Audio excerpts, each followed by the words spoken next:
I was going to say Happy New Year, but we already did that. We did already do that. Happy 2 weeks-ish into the new year. We hope it is off to a great start.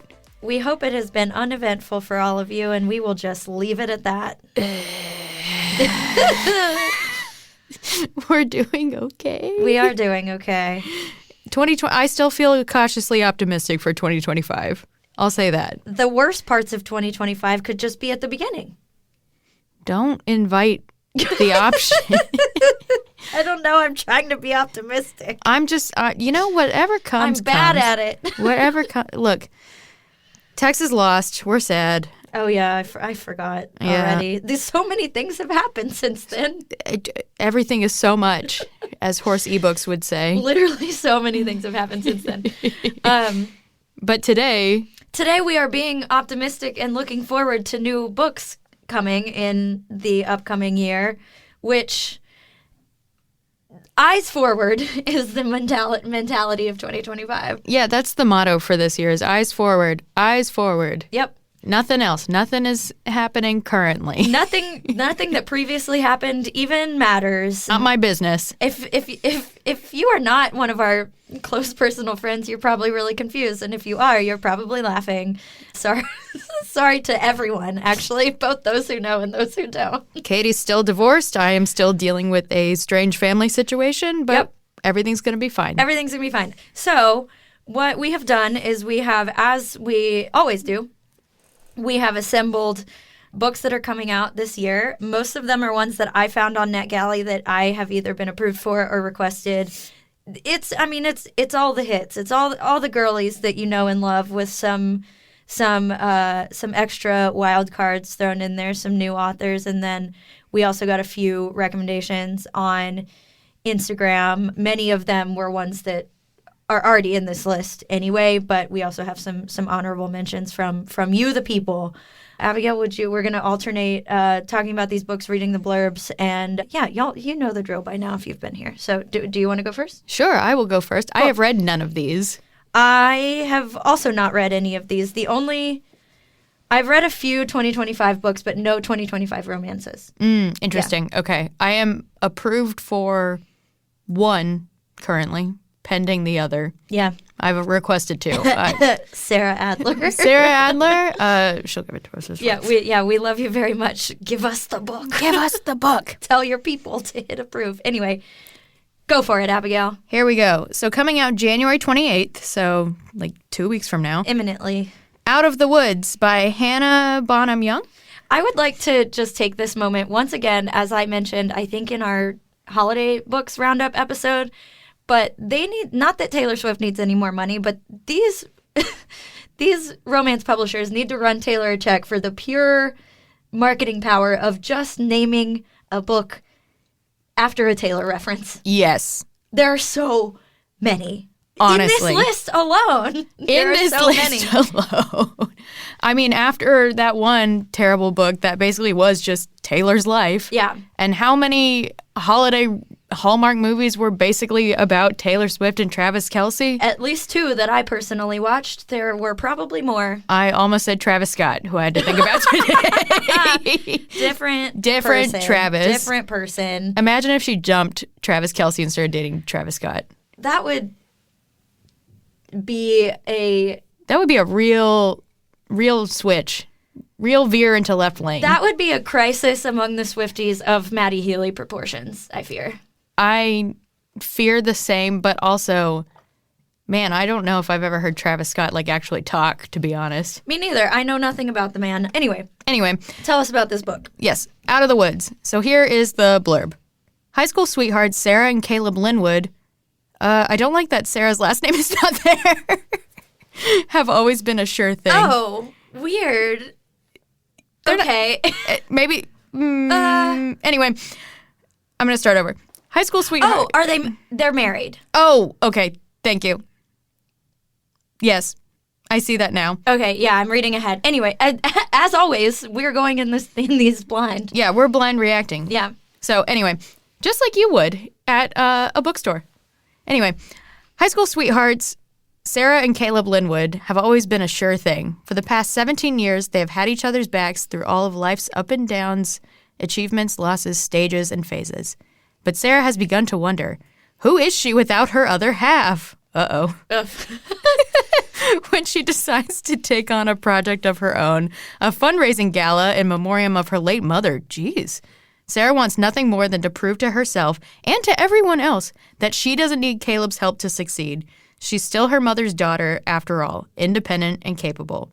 That is, until the event fails and Caleb uninvitedly steps in to save the day. Okay. The rift that follows unearths a decade of grievances between them, and doubts begin to grow. Are they truly the same people they were when they got married at 19? Are they supposed to be? In a desperate attempt to fix what they fear is near breaking, Sarah and Caleb make the spontaneous decision to join a grueling hiking trip intended to guide couples through rough patches. Wow. What follows is a life-affirming comedy of errors as two nature-averse people fight their way out of the woods in order to find their way back to their roots. So this was on a bunch of most anticipated lists, which is why by a bunch I mean like the 3 that I looked at, right? And it is in my NetGalley, I think, if I remember correctly. Presumably I read the blurb for this, but maybe I just blindly requested it on NetGalley, which I sometimes will. Like if I see most anticipated lists, I'll just kind of request everything on the list just because, like... You saw Out of the Woods and said, Probably. I say this with all love and respect to Hannah Bonham Young, who I am not familiar with. I don't think I'm going to read this book. I understand completely. I'm not going to read a book about somebody saving their marriage. Maybe I'll read it at some point in the future. I will not be reading it soon. Have you seen that episode of Nathan For You where it's the gas station rebate and he takes them all on that camping trip? Yes, I have. That's what this is. Can you apply that in that it's a love story where 2 people meet at Nathan For You's gas station rebate camping trip? That I would read. I would we should write that. I just don't know if I want to read a book about a failing marriage being saved. Anyway, let's move on to the next one. Hannah, you seem lovely. Yeah, no. Peace and love, bestie. This has nothing to do with you and everything to do with me. Okay. Next up, we've got one coming out on February 11th, which we have 2 on this list that are coming out February 11th, right before Valentine's Day. It is The Launch Date by Annabelle Slater. I think this was also from my NetGalley, also an author I hadn't heard of before. But I kind of like silly romances that are about dating apps. I don't know why. Okay. Like, I've read a few, like there's The Right Swipe by... Oh, I know what you're talking Alicia somebody. That book was really cute. It's always like someone in the romance like has developed the dating app but is like, it will work for everyone but not me kind of energy. Oh, what was that Christina Lauren one where it was like... Yes, the soulmate equation. Yes, thank you. It was science and dating apps. Exactly. So I like those kind of like, I've developed this app that will work for everyone, but I don't know why. That's just like, I've somehow read a bunch of those and they're always kind of fun and funny. So that kind of, that is what this appears to be. So this is The Launch Date by Annabelle Slater, and here's the blurb. Good God, blurb. Grace Hastings' dream job at the popular, quote, true love dating app Fate has turned into a nightmare. Her boss is a leech, her career is stagnating, and her fiancé has just brutally dumped her. Her hope for finding her own love story is waning, and she feels like a fraud for promoting a concept she no longer believes in. When the company's CEO offers her an opportunity to earn a big promotion, she resolves to fight her imposter syndrome to show she deserves a seat at the table. Hell yeah. The opportunity to launch a brand new app focusing on IRL dating and genuine connection.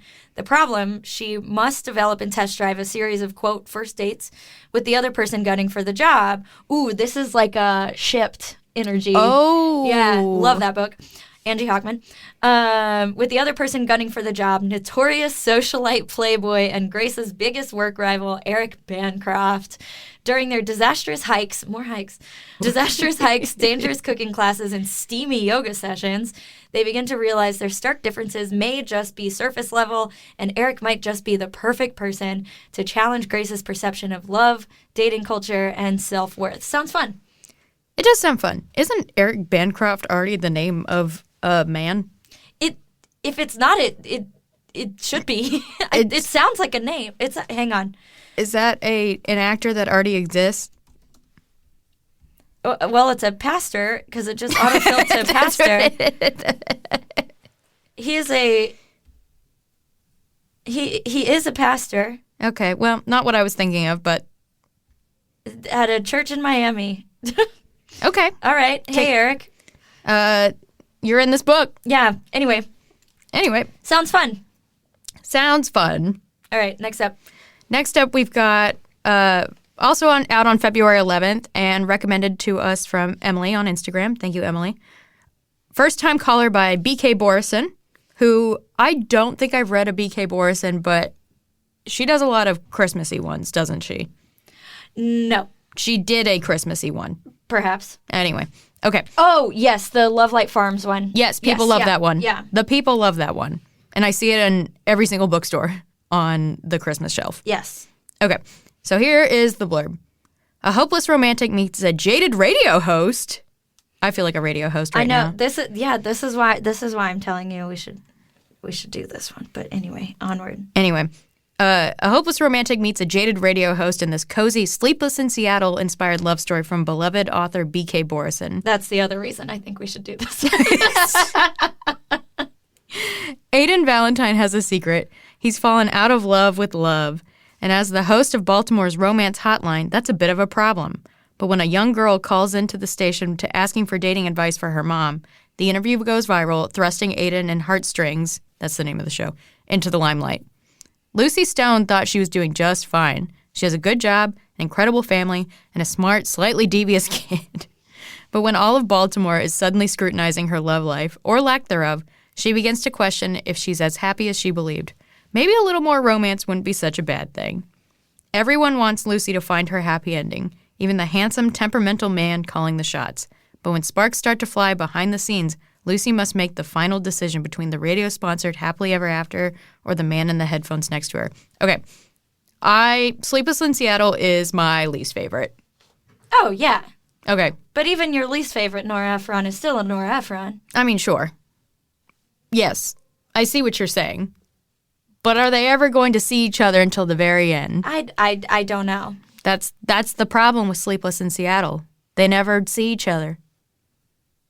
Until the end. Shrug. Okay, well, anyway. Okay. Next up, this is also one from my NetGalley that I think I requested because it was like among the most. It showed up on the most requested on NetGalley or something. Oh, wait. I'm looking at the blurb now, and now I remember why I requested it. You will see when we get there. Great. Comes out on February 18th. It is called You Between the Lines by Katey Naiman, who is a new name to me. I don't know if this is Katie's first book, but I have not read one. And it is as follows. It goes like this. No one's more surprised than Lee when a prestigious MFA program in North Carolina accepts her.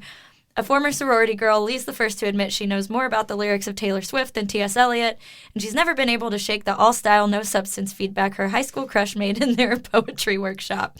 Bad enough that her tattooed New Yorker tote bag carrying classmates have read all the right authors and been published in the country's leading literary journals. Lee's insecurities become all too real when Will, that same high school crush turned nemesis, shows up at orientation as a first year in the program too. And now he's William, exactly the kind of writer Lee hates, complete with his pretentious sweater vests and tattered moleskin. Moleskines cost like $10. Get a new one. They're more than $10. Okay, well, they don't have to be tattered. Yeah. Lee's determined to prove herself and William wrong by landing the program's highly coveted fellowship. But Will's dead set on it too, and in a small cohort, they can't keep apart for long. When Will submits an intimate poem that's maybe, probably, definitely about Lee to workshop, they're both forced to realize there's more to the other than what's on the page, and what's between the lines may be even more interesting. Sold. This is a Katey and Abigail book if I have ever fucking heard one. This is like the fan fiction prequel of January and Gus in Beach Read. Isn't it? Yes. Isn't it? Oh my God. It totally is. Oh my God, you're so right. Sold. Also, this comes out 2 days before my birthday. Everyone mark your calendars for February 20th, my birthday. Send Abigail a DM on Instagram. Please. Gifts also appreciated. Don't send me anything. Unless you want to. Yeah. Send books. Send books. Send this book, perhaps. Send this book. No, this one got me when I was reading it because I was like, I love romance. I love romances about writers. Taylor Swift reference. New Yorker tote bag reference. Like, it's just, again, if there's a Katey and Abigail bingo, this one fills out a lot of squares. Austin got me a New Yorker subscription for Christmas, which was so lovely. And he's like, "You're getting a tote bag soon." I already have one, man. Yeah, don't we all? Of course I have one. Yeah. So although you have a new fresh one that is in theory not like coffee stained, because mine is busted. Mine definitely has a huge coffee stain on it. Yeah. Although one of the funniest things that has ever happened to me is I was at H-E-B in the air filter aisle. I think I was 22, and I was wearing like, I don't know, like my normal clothes. Oh, you've told me this story. Yeah, I was wearing like shorts and like a normal like band t-shirt, and I was carrying my New Yorker bag, and some guy came up to me and he was hitting on me and I didn't realize it. And he was like, "Yeah, like, you know, I love your look. Like, you know, like, where do you usually shop?" And I was like, "Well, usually I go to Trader Joe's, but I need an air filter, so here I am." And he was like, "I meant your clothes." And I said, "Oh." So if you want to know what it's like to be me, there it is. Bless your heart. That was a while ago, though. I'm more worldly now. It's true. Yeah. Okay, so this next one, Abigail, you will read, but it is a not a romance in the usual sense that we like talk about romances, but romance was listed among the genres. It was like more like general fiction, lit fic, and then romance was like the last thing listed, but it seems up our alley, so I put it on our list. Great. Okay. And it's like, it's on most anticipated lists from Bloomberg, Vulture, New Yorker, AARP. That is exactly who I want picking my books. You're totally right. I don't know, bro. I do trust Vulture with most recommendations, though, so thank you. Okay, so this one's Crush by Ada Calhoun, out on February 25th. Okay. Sorry, I was getting through all the beginning stuff. All right, here's the blurb. When a husband asks his wife to consider what might be missing from their marriage, what follows surprises them both. Sex, heartbreak, and a heart rekindling, and a rediscovered sense of all that is possible. She's happy and settled and productive and content in her full life. A child, a career, an admirable marriage, deep friendships, happy parents, and a spouse she still loves. But when her husband urges her to address what the narrow labels of husband and wife force them to edit their lives, the very best kind of hell breaks loose. Okay. Using the author's personal experiences as a jumping-off point, Crush is about the danger and liberation of chasing desire, the havoc it can wreak, and most of all, the clear sense of self one finds when the storm passes. Destined to become a classic novel of marriage and tackling the big questions about being asked about partnership and post-pandemic relationships, Crush is a sharp, funny, seductive, and revelatory novel about holding on to everything that's possible to love. Friends, children, parents, passion, lovers, husbands, all of the world's good books, and most of all, one's own deep sense of purpose. I don't know, man. This might be a little highbrow for me at the moment. Well, at the moment, but... Maybe not in February 25th. Exactly, yeah. I thought this was... It reminds me a little bit of maybe like a less artsy-fartsy All Fours. Yes. Which is a book that I loved that fucked me up. Yeah, we didn't do a 2024 roundup because... Well, many reasons, but All Fours was one of Katie's favorite books last year. Yeah, by Miranda July. That book, I still think about it like on an almost daily basis, and this seems like the version of that book that might not send me into as deep of a spiral. Middlebrow? Middlebrow? I don't know. Anyway, I thought it sounded really interesting. It sounds great. Yeah. Okay, next up is we're moving into March. So I very openly on this podcast said that I was never going to read Ready or Not by Cara Bastone, and then I read it and I really liked it, and I cried on the plane when I read it. So because of that, because I'm not going to write our girl Cara off because that book was awesome, is her next book called Promise Me Sunshine, which comes out on March 4th, and here's the blurb. Lenny's a bit of a mess at the moment. Ever since cancer stole away her best friend, she has been completely lost. She's avoiding her concerned parents, the apartment she shared with her best friend, and the ever laminated live again list of things she's promised to do to survive her grief. But maybe if she acts like she has it all together, no one will notice she's falling apart. The only gigs she can handle right now are temporary babysitting jobs, and she just landed a great one helping overworked single mom Reese and her precocious daughter Ainsley. The only catch, Ainsley's uncle Miles always seems to be around and is kind of ... a walking version of the grumpy cat meme. Worse, he seems to be able to see right through her. Surprisingly, Miles knows a lot about grief, and he offers Lenny a proposition. He'll help her complete everything on her... That was weird. He'll help her complete everything on her live again list if she'll help him connect with Ainsley. And Sorry. He'll help her complete everything on her live again list if she'll help him connect with Ainsley and overcome his complicated relationship with Reese. Lenny doubts anything can fill the void her best friend has left behind, but between late-night ferry rides, midnight ramen, and a well-placed shoulder whenever she needs it, Miles just won't stop showing up for her. Turns out sometimes your life has to end to find your new beginning. Wow. Yeah. All right. An uncle? A kid? This sounds sad as fuck, but... Cancer? Cancer.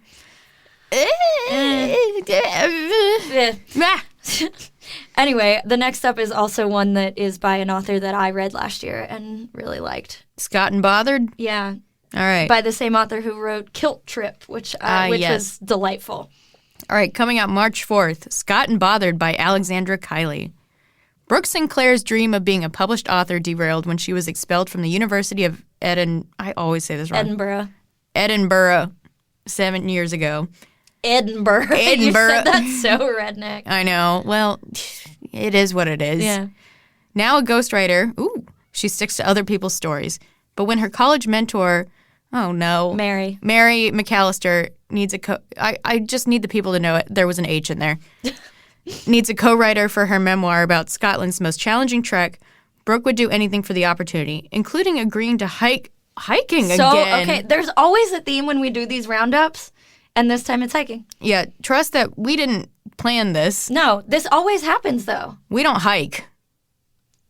I kind of do, but not like... Not recently. Well, no, because I live in Austin. Well, there's some places to hike around here. That's not a hike. Whatever. It's a walk. Anyway, including agreeing to hike the rugged Sky Trail for authenticity's sake. Not knowing the nature photographer who will join her is Jack Sutherland. Ooh, good name. Mm-hmm. The man who shattered Brooke's writing career and her heart. Okay, we've got another man who killed her confidence kind of thing. Between getting sacked from the university and walking away from his family's tour guiding business to follow his photography dreams, Jack is desperate to prove he didn't disappoint his family for nothing. And he can't ignore his Aunt Mary's final wishes for her memoir, even if it means acting as guide and storyteller for the one who got away. Even if it means keeping secrets about Mary's health. Ooh. More cancer. God.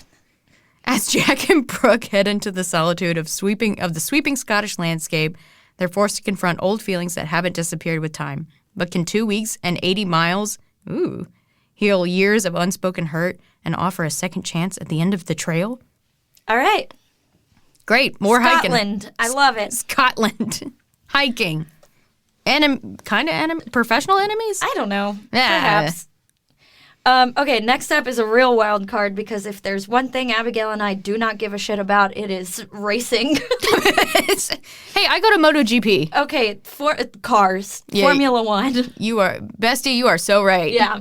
But I saw Red, White, and Royal Blue meets Formula One, and I said, yup. Mm-hmm. So this comes out on March 11th. It is pole position by Rebecca J. Caffrey. Kean Walker has always been the golden boy of motorsport. The 4-time championship winner has racing in his DNA. His father was a legend on the track. Just don't let him catch you comparing the two. As reckless and unreliable at home as he was behind the wheel, there's nothing Kean wants less than to be just like his dad. Enter Harper James, this year's rookie called up to compete with the big boys and Kean's new teammate. Cocky, hot-headed, and with a reputation for breaking as many hearts as he does new track records, Harper's the opposite of Kean in every way. But when the season starts, there's no getting away from him. This might be one of the most dangerous sports in the world, so why then does Kean's heart feel safer flying around the track at 220 miles per hour than when he's anywhere near his teammate? And, I am so deeply appreciative of when the marketing team at a publishing house does this. They've got a bullet list of the tropes. Read them. We've got enemies to lovers, grumpy sunshine, Forced proximity. They're spicy with 4 chili peppers. 4 peppers. Which is my preferred number of chili peppers. I don't really want 5. 3, sometimes 4 is how many chili peppers I want. Well, I feel like when it's 5, it's like woman having sex with the door. Exactly. 3 is like sometimes what I'm looking for, but 4 usually is like exactly what I'm looking for. The sweet spot. And then it says sports romance and has a little car emoji. Great. Yep. Sure. I'm in. I don't know shit about fuck when it comes to Formula One. But I'm here. I'm ready to learn. The funny thing I'm is, seated. we live in Austin, which is like the only U.S. Grand Prix. Yeah, correct. So maybe we'll get an Austin mention. Maybe. That could be fun. That could be fun. I classically love it when Austin is mentioned in books. I It's really my favorite thing. I really felt your heartfelt, genuine. I love it when people talk about the city that I've lived in for more than half my life. Well, you know, we don't know shit about fuck. That's true. All right, next up, heavy hitter. Ooh, heavy hitter indeed. Yep. April 1st, Say You'll Remember Me by Abby Jimenez. Which has, I will say, my favorite cover of any Abby Jimenez book. It is beautiful. The recent ones have been exceptionally beautiful. So, anyway, all right. There might be no such thing as a perfect guy, except every man in an Abby Jimenez book is a perfect man. That's true. For the most part. That's true. But Xavier Rush comes disastrously close. A gorgeous veterinarian giving Greek god vibes, all while cuddling a tiny kitten? Immediately, yes. That is until Xavier opens his mouth and proves that even sculpting gods can say the absolute wrong thing. Like, really wrong. Of course, there's nothing Samantha loves more than proving an asshole wrong. Me too, Samantha. Unless, of course, he can admit he made a mistake. Wow, interesting. A man who can admit he made a mistake. What a fucking concept. What a fucking That's how we know this is fiction.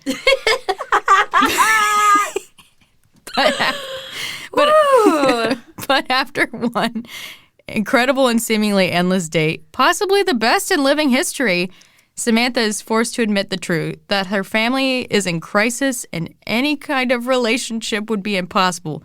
Fuck, man.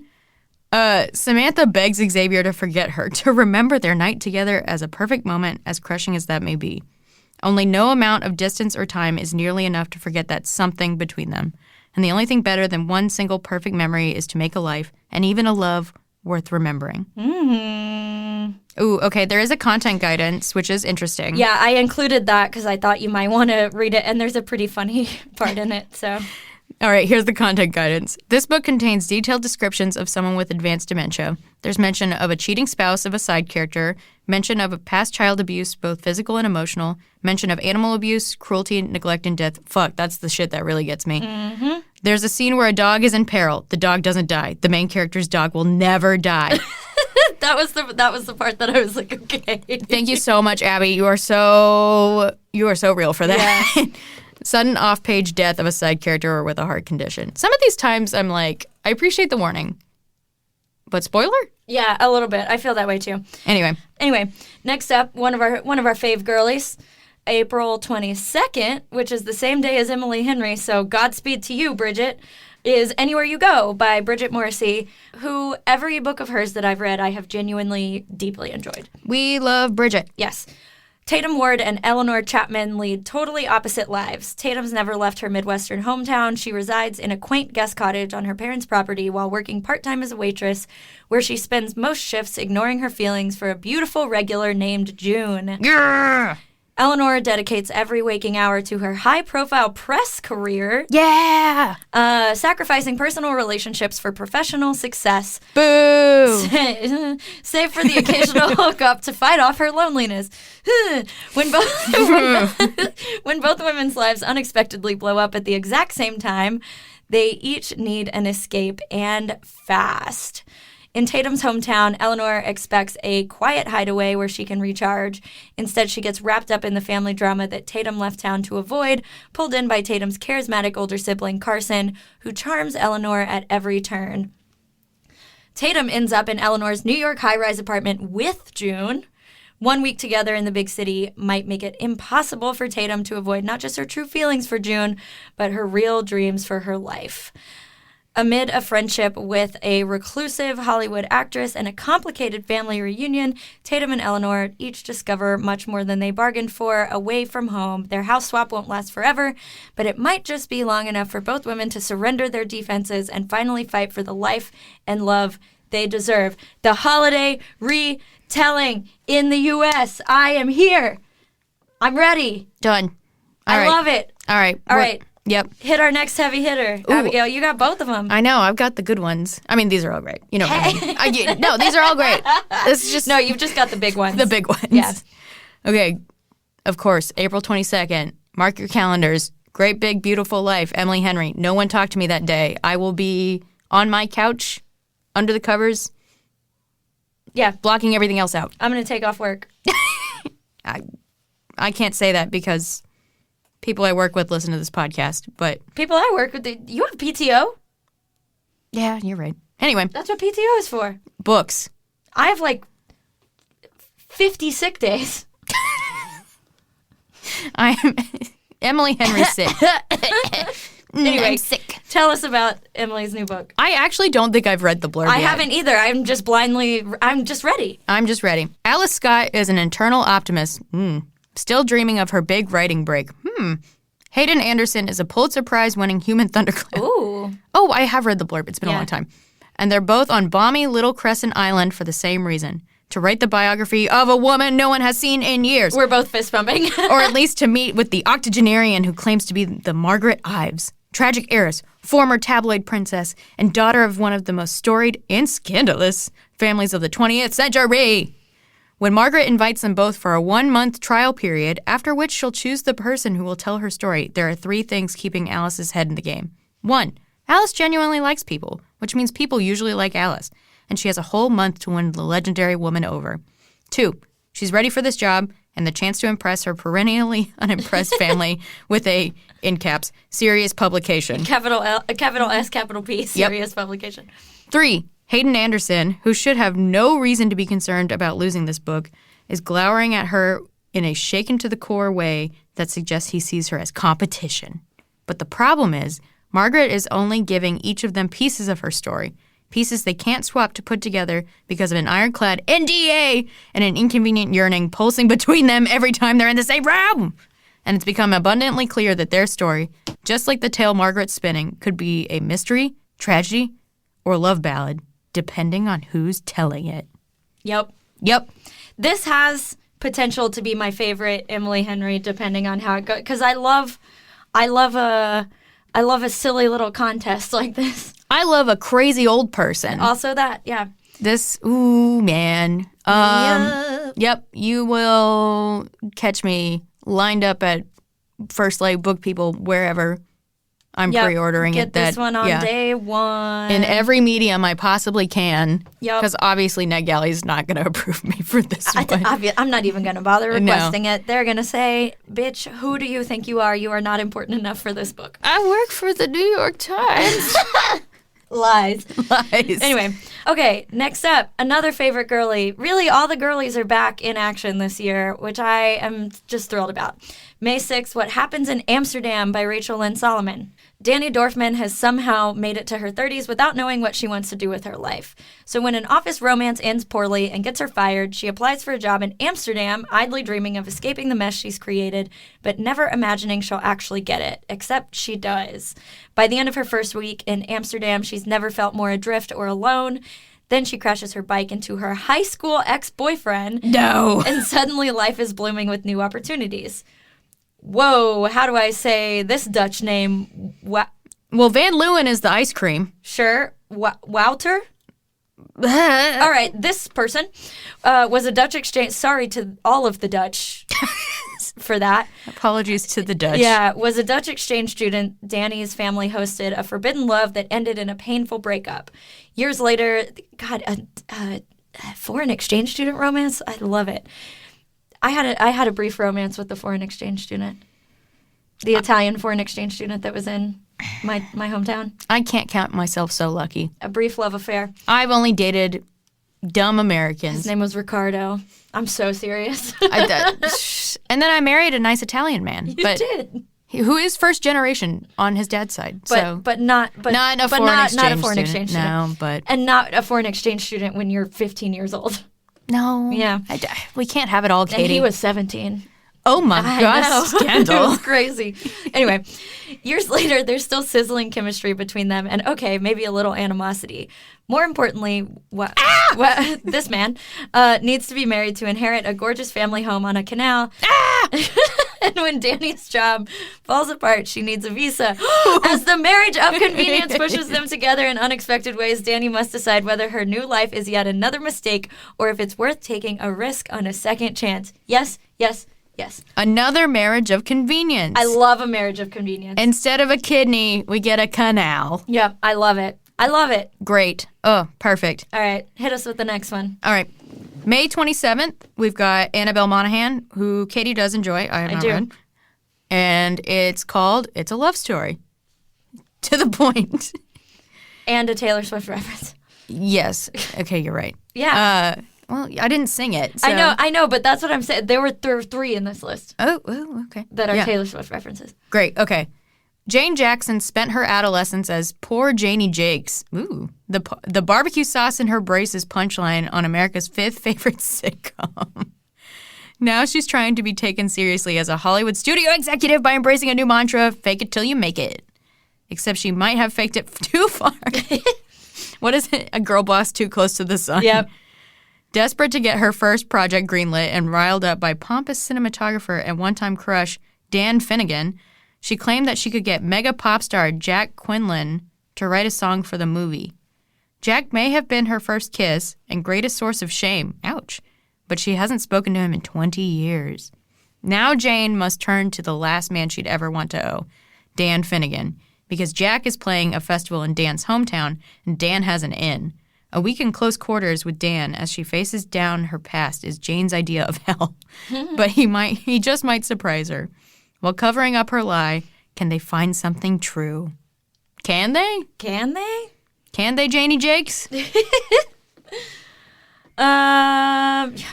Jakes. Barbecue sauce in her braces. Rough. Rough indeed. I never had braces. Really? No. I did in middle school. I was going to say I have perfect teeth, but I did have 6 teeth pulled, so. Well, that'll do it. Yeah. All right, now I've got a heavy hitter. Yeah! My girl, Ashley Poston, in June 17th, new one is called Sounds Like Love. Good names in this one. Joni Lark is living the dream. She's one of the most coveted songwriters in LA, and she can't seem to write. There's an emptiness inside her, and nothing seems to fill it. When she returns to her hometown of Vienna Shores, North Carolina, she hopes that the sand, the surf, and the concerts at the Revelry, her family's music venue, will spark her inspiration. But when she gets there, nothing is how she left it. Her best friend is avoiding her, her mother's memories are fading fast, and the Revelry is closing. How can she think about writing her next song when everything is changing without her? That's where you get your inspiration, Joni. Well, until she hears it. A melody in her head, lyricless and half-formed, and an alluring and addictive voice to go with it. Belonging, apparently, to a rye musician with hang-ups of his own. Surely he's a figment of her overworked imagination. Fuck, man. But then the very real man attached to the voice shows up in Vienna Shores. He's aggravating and gruff on the outside. Nothing like the sweet, funny voice in Joni's head. And he has a plan. They'll finish the song haunting them both, break their connection, and hope they don't risk their hearts in the process. Because that song's stuck in their heads, maybe it's there for a reason. I always wonder what kind of magic Ashley's going to throw at us, and it always surprises me. So we've got some kind of like ESP kind of situation happening here. As maybe the listeners will remember, I did not love a novel love story because I found the magic so illogical. So I'm hoping we get back to something easy. Something a little bit more, I was going to say firmly grasped in reality, but that doesn't make sense. Just something easier to grab onto. Yeah. Novel love story got a little too complicated. So I'm glad this man is real. Yeah. Maybe. Who's to say? We'll find out. Who's to say? You never know with Ashley. Okay. All right. So I did just eliminate our very last one so that we can truly save the best for last. Yes. So take us home. Yeah. This also means we'll probably come back in the summer and do some more, because we did have to, we're on a time crunch today, so we had to edit this down a little bit. But I am going to list all of these in a second when I go through our honorable mentions. Yes. So, All right, so we've got Finders Keeper hey. by friend of the pod, Sarah Adler, on June 24th.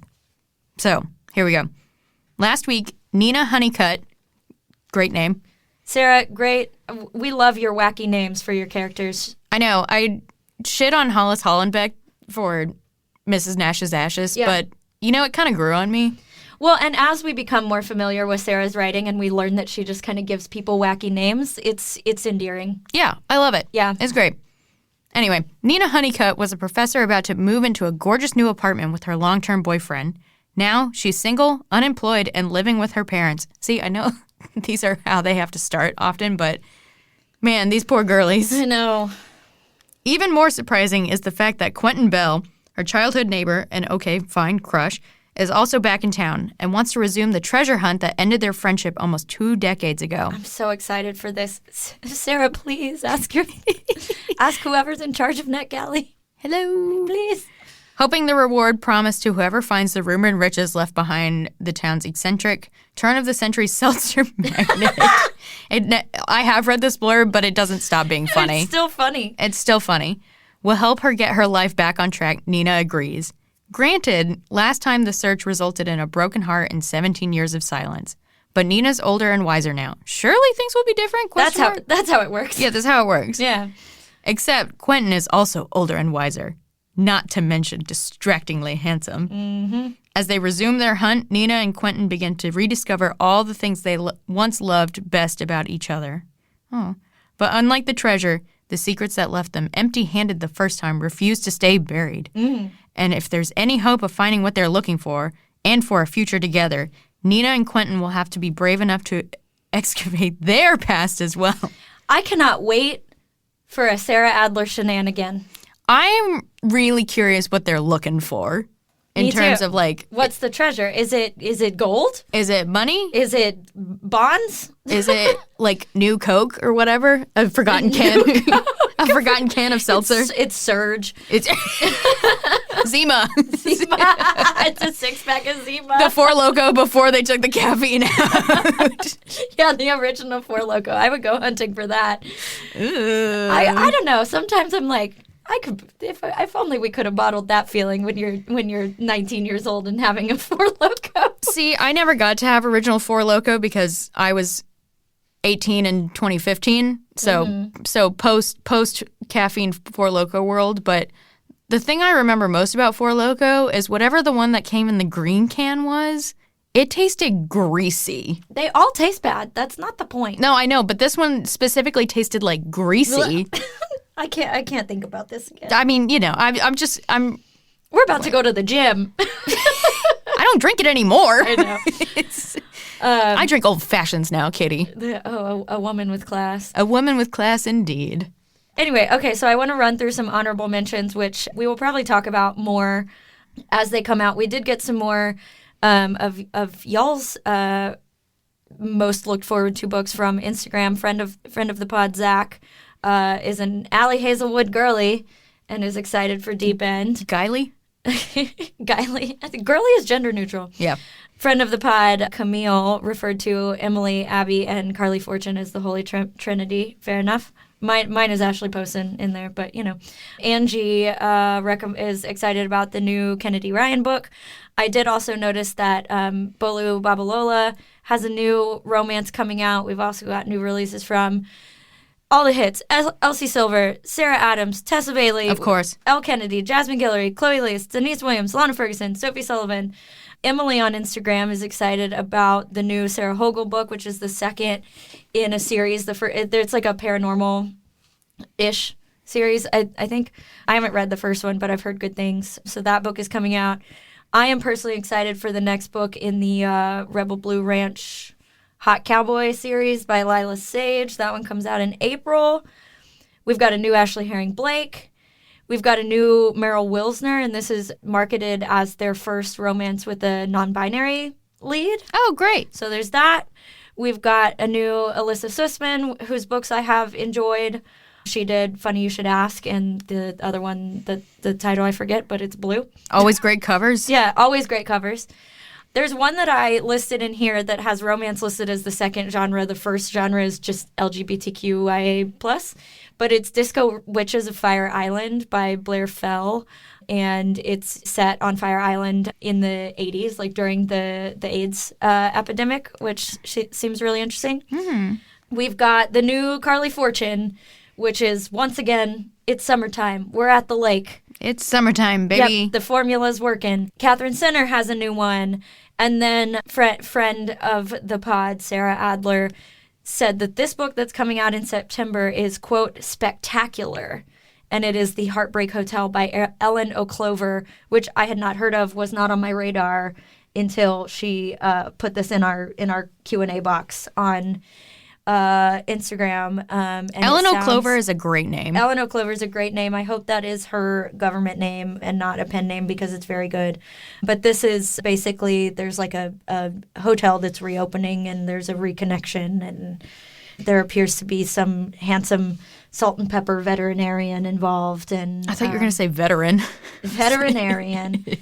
But yeah, there are surely others that we have not included, but again, we went through all the girlies. What are you reading right now, Abigail? Oh, no. Sorry, everybody, but I finished Parkland by Dave Cullen. And now you're reading Columbine? Yeah. Yeah, I thought so. I'm sorry, everyone, but again, like I said in the last episode of the podcast, I hadn't read it since high school. Man, shit's depressing, but it is such a good book. It's really well done. You're right. Yeah, I did really enjoy Parkland. Parkland moves at a slower pace than Columbine for kind of obvious reasons, because Parkland is not about the shooting itself. It is about the aftermath. And so, Columbine is the before, the during, and the after. And man, it's depressing to read and seeing how far we have not come. And also just, a really impressive piece of reporting, the way he, puts in little details. And you're like, man, how did you get this? And you think about it and you're like, oh, that was probably like hour 15 of like 30 hours of interviews with this one person or whatever. Right. Like, very, very well done. Obviously, like the biggest content warning there is. Right. But if you haven't read it, if it's interesting to you, I highly, highly, highly recommend. Yeah. Katey, what are you reading? I'm currently reading Dream Girl Drama by Tessa Bailey. Ooh, it's a hockey book. It is candy, and I needed candy. It is everything we know and love about Tessa Bailey. It is goofy. It is cringy. It's I'm eating it up. Yep. Big hockey man. Yep. Big hockey man. Very protective. Tiny, hot blonde woman with blue eyes, obviously. Of course. Yeah, it's exactly what I needed to like kick my ass back into romance. Yeah, it's kind of like most Tessa Baileys are like, and I don't say this in a bad way, in some ways they're copy and paste. Yeah, which is exactly what that's what I needed. Yeah. And I've had the advanced copy of this book for a couple months, and it was a break glass in case of emergency kind of thing, where it's like when I am ready to read something and I know exactly what it is that I need to get myself out of a reading slump, I'm ready for it, and that was this book for me. Love it. Excellent. Yeah. Okay, so for our next episode, Abigail wants to do a Lynn Painter book, and I'm going to try to convince her to do the B.K. Borison book, but I think probably let's just put a poll on our Instagram stories. I was going to say the same and thing. Let the people vote. Let the people tell us what you want. Because I am pleased with either of them, but I really want to read this stupid Sleepless in Seattle book. I mean, so the Lynn Painter book, the do-over, is because our next episode will fall around Valentine's Day. No, it won't. I'm wrong. Our next episode will fall toward the end of the month. It is the middle of January. I am so sorry, everybody. So technically, we could do both. Well, maybe we could do both. Anyway, refer to our Instagram as we get ourselves organized. I just looked at the calendar wrong. Anyway, on that note, who knows what our next book is? We'll put a poll up. We'll put a poll on Instagram. Yeah. Bye, y'all.